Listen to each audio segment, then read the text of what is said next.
Witam w kolejnym odcinku i dzisiaj zapraszam na relację z targów manufaktur rowerowych Bespoke Dresden 2025.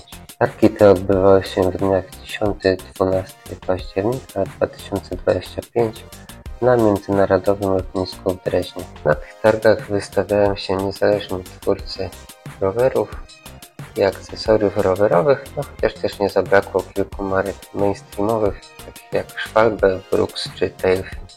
Jako że nie wystawiają się tutaj światowe korporacje, to można znaleźć naprawdę ciekawe konstrukcje, a moim głównym celem było zobaczyć, czy znajdą się tutaj rowery MTB na kołach 32-calowych, co staje się powoli nowym trendem. Także dzięki za oglądanie i życzę miłego dnia. Także zaczynamy od rowerów MTB. Tutaj ciekawy 29er z przedłużoną ramą przystosowany do bikepackingu, bike touringu na pasku Gatesa. Natomiast kolejna konstrukcja to pierwszy rower na kołach 32-calowych z customową przerzutką i korbą. Bardzo mi się podoba też to malowanie, ciekawy rower z nowymi rozwiązaniami.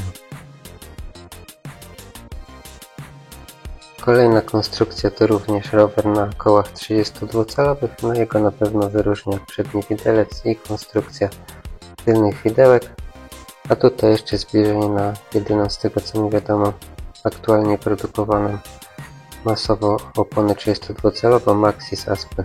Ta konstrukcja z tego co wiem to taki typowy 29er, ale bardzo podobało mi się tutaj malowanie. Kolejna 32-calowa konstrukcja, tym razem z amortyzacją i nietypowymi obręczami.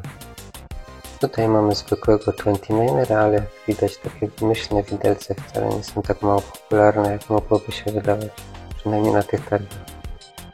I następna konstrukcja na kołach 32-calowych, jak widać trendem jest to, żeby nie stosować tutaj raczej amortyzacji, przynajmniej na razie.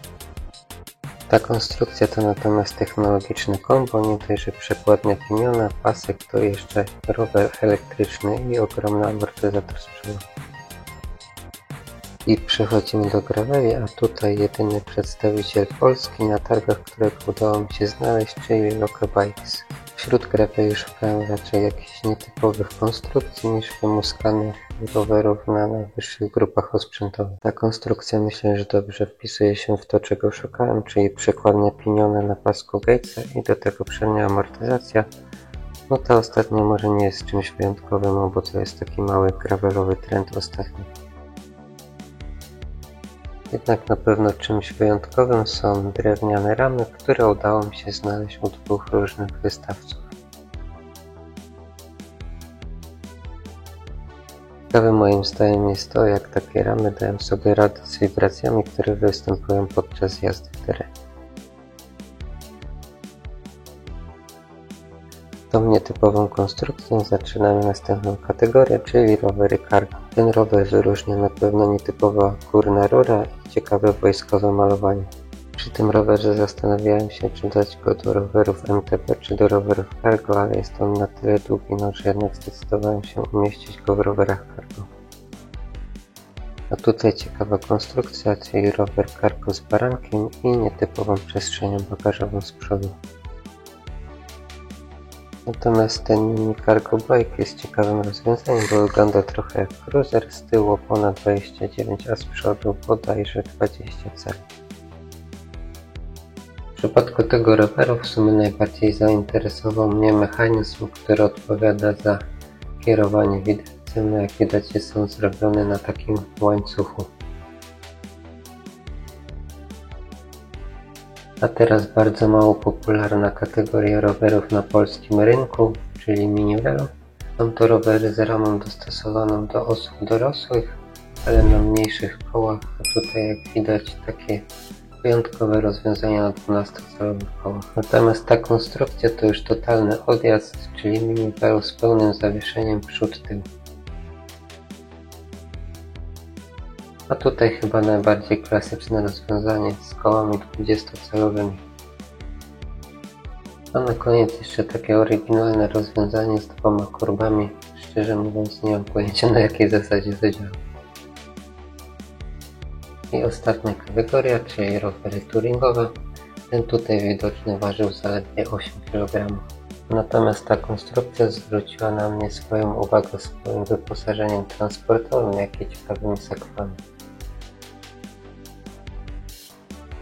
Tutaj natomiast mamy ciekawą konstrukcję z barendami, siodełkiem Brooksa i sakwą zajmującą całe wewnętrzne trójkąt.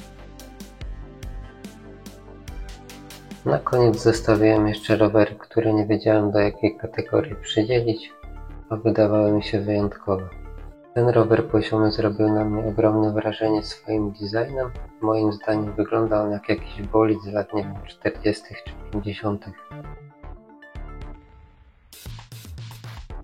Tutaj tak zwany tallbike, szczerze mówiąc nie mam pojęcia jak się na niego wsiada. Koła są bodajże 20-calowe.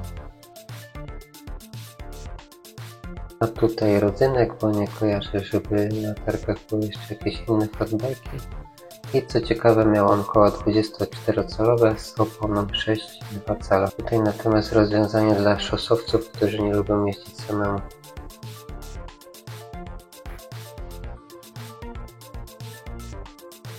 Ten single speed sam w sobie nie jest jakiś super interesujący moim zdaniem, jednak zainteresowało mnie to, jak została puszczona linka przedniego hamulca. Tutaj kolejny rower z drewnianą ramą.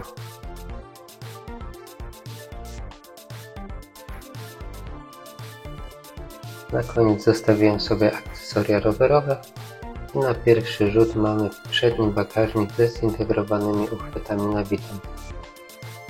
Tutaj natomiast stoisko Garbaruka, na którym mogliśmy znaleźć osprzęt rowerowy w tak naprawdę dowolnym kolorze.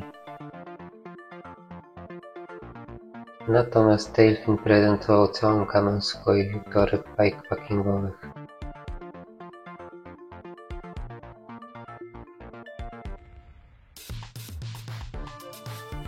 A u jednego z wystawców prezentowany był ciekawy system montowania torby na kierownicy. Zamiast jakichś rzepów były takie paski. I na koniec jeszcze ciekawe sakwy od firmy Tinkas Rec, bardzo kolorowe i w ładnych kształtach. I jeszcze krótkie podsumowanie targów.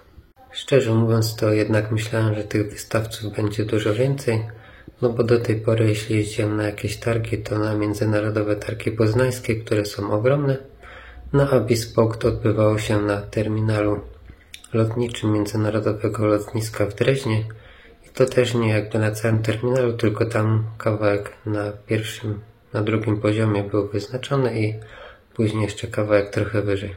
Także obejście wszystkich stoisk zajęło mi około 1,5 godziny. Na pewno było tutaj bardzo wiele ciekawych konstrukcji, niektóre z nich zainspirowały mnie do opracowania nowych projektów i zmodyfikowania tych, które już mam, więc z tego punktu widzenia myślę, że było na pewno warto. Cena biletów też nie była jakaś nie wiadomo jak wysoka. Ja bilety kupowałem za 18 euro, a w dniu targów te bilety były trochę droższe, bo z tego co kojarzę około 22 euro. Więc jeśli kogoś interesują takie customowe rowery i akcesoria, no to moim zdaniem warto się wybrać. Jednak też połączyłbym to z jakimś weekendowym wypadem do Drezna, bo jest to bardzo ładne miasto, no i jest tam co zwiedzać. No a poza tym jednak to jest 100 km od polskiej granicy, więc większość osób będzie musiała pokonać jakiś tam dłuższy odcinek, żeby tam dojechać. Więc to by było na tyle. Piszcie w komentarzach, które rowery i akcesoria Wam się najbardziej podobały i dzięki za oglądanie. Do zobaczenia następnym razem.